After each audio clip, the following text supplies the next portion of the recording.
Nah, di sesi kedua, kita akan coba mempraktekkan beberapa simbol yang sudah saya kenalkan tadi menjadi sebuah program menggunakan bahasa pemrograman C++. Silakan dibuka Dev C++-nya, kita akan buat program dengan operator.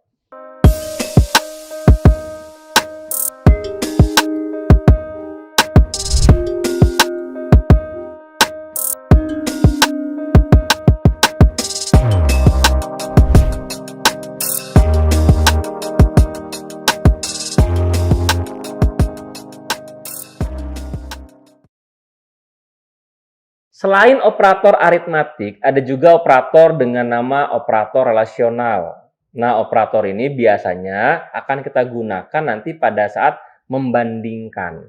Ya, ini akan ada materi selanjutnya, namun kita kenalan dengan operatornya terlebih dahulu. Operator sama dengan itu artinya membandingkan apakah nilai X sama dengan Y. Nah, jadi kalau membandingkan bukan satu sama dengannya, namun harus dua. Ada lagi operator tanda seru sama dengan. Artinya tidak sama dengan. Ya, sebagai contoh, X tidak sama dengan Y. Ada juga operator lebih dari. Ya, lebih dari ini kurang lebih fungsinya sama. Ingin memberitahu bahwa X lebih dari Y. Nilainya berarti lebih besar. Sebaliknya, operator berikutnya kurang dari. Sebagai contoh, nilai X kurang dari Y. Ada juga lebih dari sama dengan. Ya, misalkan X lebih dari sama dengan Y. Contoh nilainya 8 lebih dari sama dengan 8. Benar atau tidak? Ya, benar, karena 8 lebih dari sama dengan. Ada sama dengan di situ, artinya jika nilainya lebih besar atau sama dengan itu tetap dikatakan benar. Sebaliknya, ada kurang dari sama dengan, yaitu artinya kalau X kurang dari sama dengan Y, ya, jika nilai X-nya misalkan 7, kemudian Y-nya juga 7, karena ada sama dengannya, itu masih dikatakan benar. Oke, itu adalah operator relasional. Kita lanjut lagi. Ada operator logika. Nah, biasanya ini digunakan jika relasionalnya lebih dari satu. Ada logika di tengah-tengahnya. Sebagai contoh, ada operator dan. Simbol dan itu artinya N. Kalau simbolnya garis tegak 2 kali, itu simbol OR. Namun kalau dia simbolnya tanda seru, itu NOT. Sebagai contoh kita lihat, X lebih dari 7 dan X sama dengan Y. Jadi kondisinya, jika X lebih dari 7 dan X sama dengan Y, maka dikatakan benar. Jika OR, X tidak sama dengan Y, atau X lebih dari 3. Kalau kita tahu logika ini, artinya salah satu saja ada yang benar, itu baru dikatakan benar logikanya. Ya, X tidak sama dengan Y atau X lebih dari 3. Dan terakhir not, ya. Not di sini berarti tidak dalam kurung X lebih besar dari Y, berarti yang kurangnya. Ya, jadi kebalikannya. Oke, itu namanya operator logika. Kita lanjut lagi. Ada operator unary, nanti kita kenal juga dengan plus, min, ya. Biasanya pada saat materi perulangan ini kita akan gunakan. Operator plus artinya increase value, menaikkan nilainya 1. Jadi jika ketemu X plus, artinya nilai X akan ditambahkan dengan 1. Contoh, jika X-nya 7, kemudian ada proses X plus, berarti X-nya jadi 8. Jika X min, kebalikannya, nilai X dikurang 1. Contoh, jika nilainya 10, kemudian ada proses X min, berarti nilai jadi 9. Nah, itu namanya operator unary. Ya, itu beberapa operator yang bisa kita kenal, ya, simple saja, dan saya rasa ini bisa diingat dengan mudah, apalagi nanti kalau kita praktekkan. Nah, di sesi kedua, kita akan coba mempraktekkan beberapa simbol yang sudah saya kenalkan tadi menjadi sebuah program menggunakan bahasa pemrograman C++. Silakan dibuka Dev C++-nya, kita akan buat program dengan operator. Baiklah, kita akan mulai membuat program dengan operator. Silakan kita buka program Dev C++-nya, kemudian Ctrl N ataupun file new source file, ya. Nah, program kali ini kita akan membuat menggunakan beberapa operator saja, seperti plus, minus, bagi. Jadi kita gunakan operator aritmatika. Dan juga tambahannya mungkin operator sama dengan, ya, untuk membuat program sederhana di video ini. Oke, seperti biasa kita akan coba mulai dari pembuatan header include IOStream, include conio.h using namespace std main. Buka tutup kurung kurawal get. Oke ya, ini standarnya. Kita coba cek dulu, pastikan tidak ada yang error. Simpan dulu program 3 misalkan. Oke, 0 error, berarti tidak ada kesalahan. Kita lanjut membuat variabel. Oke, ini di video sebelumnya sudah pernah ya kita buat ya, membuat variabel. Misalkan float nilai 1, nilai 2, hasil. Ya, kita lihat di sini. Float nilai 1, nilai 2, hasil. Artinya, 3 variabel yang kita buat ini akan bisa menerima bilangan baik dia pecahan ataupun yang bulat. Oke, kita lanjut lagi. Input. Sekarang ya, cout. Masukkan nilai 1. Kemudian sein nilai 1. Kita copy.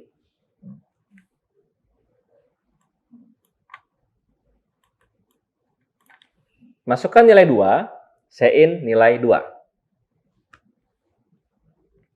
Kemudian hasil sama dengan, oke, kita akan coba untuk yang penjumlahan terlebih dahulu. Misalkan hasil nilai 1 plus nilai 2. Artinya, variabel hasil ini akan menampung nilai dari penjumlahan nilai 1 dengan nilai 2. Ya, berapa hasilnya? Ya, tidak tahu. Nanti pada saat program kita jalankan. Oke, untuk outputnya, cout, hasil penjumlahan adalah, kita beri hasil. Oke ya, jadi ini adalah kode sederhana untuk menggunakan operator penjumlahan. Kita coba compile lagi. Tidak ada kesalahan, 0 error. Coba kita run. Oke, ini hasilnya. Masukkan nilai 1 misalkan 13. Enter, masukkan nilai 2, misalkan 56. Berapa hasilnya? Ya, kita pastikan hasilnya adalah 69. Kita coba video program yang kedua ya. Plus sudah, kita ganti. Sekarang hasilnya adalah bagi. Hasil pembagian adalah berapa hasilnya? Kita coba lagi. Kita compile lagi. Oke, tidak ada error. Kita run. Oke, 56 dibagi 7. Kira-kira berapa hasilnya? Oke, coba. Hasil pembagian adalah 8. Ya, 8 kali 7, 56. Betul ya. Oke, satu lagi. Kita coba ganti lagi. Sekarang perkalian. Hasil perkalian. Ya, kita ganti simbolnya menjadi bintang. Kita compile lagi. Tidak ada kesalahan. Kemudian kita run. Ya, coba. Bisa dibayangkan kalau kita nggak pakai program, kita diminta mengalihkan 123 dikali 65. Berapa ini? Ya, saya rasa kalau saya nunggu di video ini nggak selesai nih. Ya, coba kita enter saja. Ternyata hasilnya 7.995. Mudah bukan menggunakan operator aritmatika. Ya, satu lagi kita akan coba. Sekarang modulonya, persen. Berapakah sisa bagi? Nah, jadi kita rubah nih bahasanya. Sisa bagi dari dua nilai di atas adalah, jadi yang ditanya adalah sisa baginya, karena menggunakan simbol persen atau modulo. Kalau kita coba compile, Oke, di sini sebentar saya cek dulu. Nilai 1%, nilai 2. Apa yang salah di sini? Kita cek sebentar ya. Invalid float. Oke, di sini tidak boleh float. Sisa bagi itu harus bilangan bulat. Nah, artinya pada saat menggunakan modulo, Anda tidak diperbolehkan menggunakan float. Kita harus ganti menjadi integer, int. Nah, itu salah satu note ya. Jadi, jangan gunakan modulo jika pembagiannya menggunakan tipe data float. Oke, kita coba compile lagi. Ya, sekarang nggak ada errornya. Close. Saya coba run. Masukkan nilai 1. Misalkan 67 dibagi 3. Berapa sisanya? Jadi bukan hasil baginya.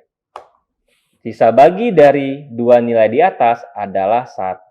Oh, ternyata jika 67 dibagi 3, sisanya itu adalah 1.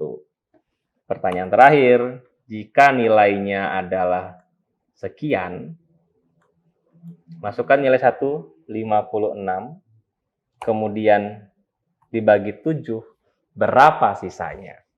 Nah, saya mau teman-teman mengisi jawabannya di kolom komentar. Berapa sisa bagi dari 56 dibagi dengan 7? Saya tunggu jawabannya. Dan mungkin ini sebagai penutup dari video untuk program menggunakan operator ya. Semoga bisa dipahami dengan mudah dan bisa Anda praktekkan. Dan sangat saya tunggu jawabannya di kolom komentar. Untuk video ini saya akhiri. Assalamualaikum warahmatullahi wabarakatuh.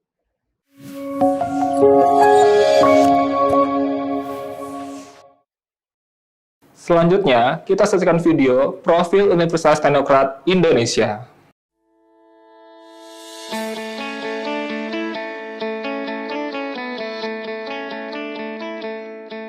Lampung, the Treasures of Sumatra, is a province that becomes the gateway to the Sumatra Island. Lampung has 2 municipalities and 13 districts, consisting of 234 sub-districts. The province, with an area of 35,587 km squares, owns millions of extraordinary natural beauty.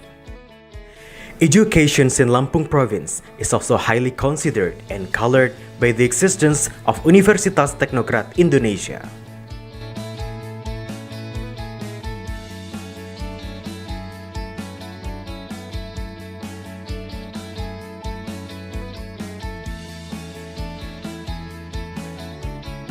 Universitas Teknokrat Indonesia has 3 faculties and 12 study programs. Faculty of Engineering and Computer Sciences with the 6 study programs: Electrical Engineering, Civil Engineering, Computer Engineering, Information Technology, Informatics, and Information System.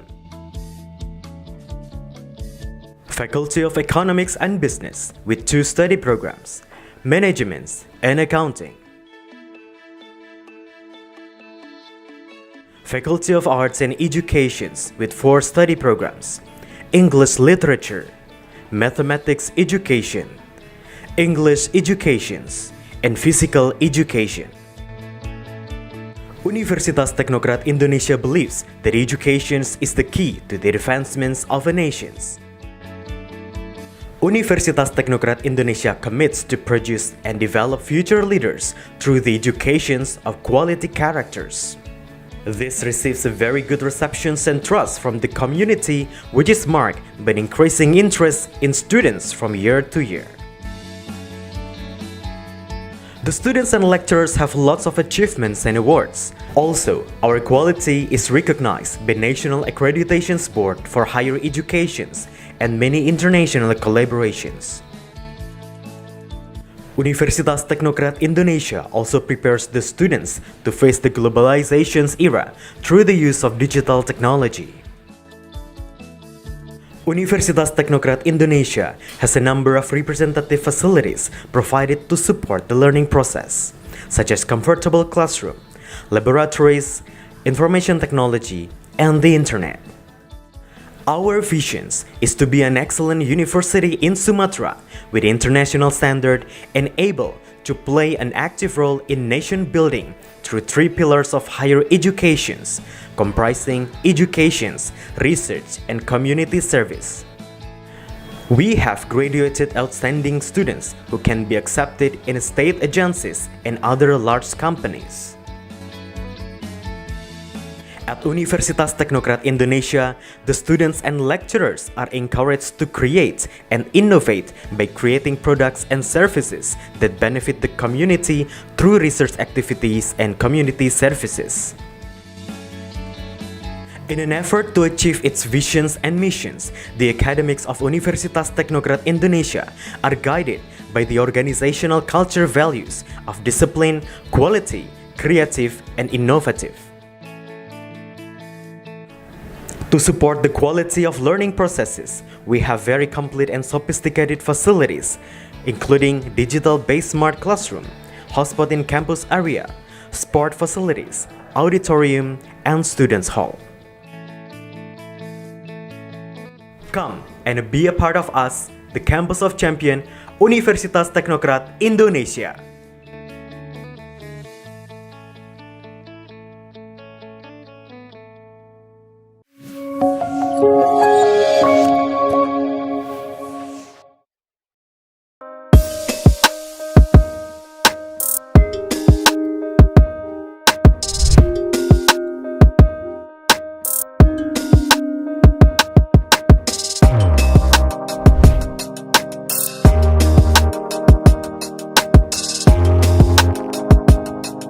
Terima kasih sudah menyaksikan video pembelajaran ini. Jangan lupa like, komen, dan subscribe, serta nyalakan tanda loncengnya agar kalian tidak ketinggalan informasi update lainnya.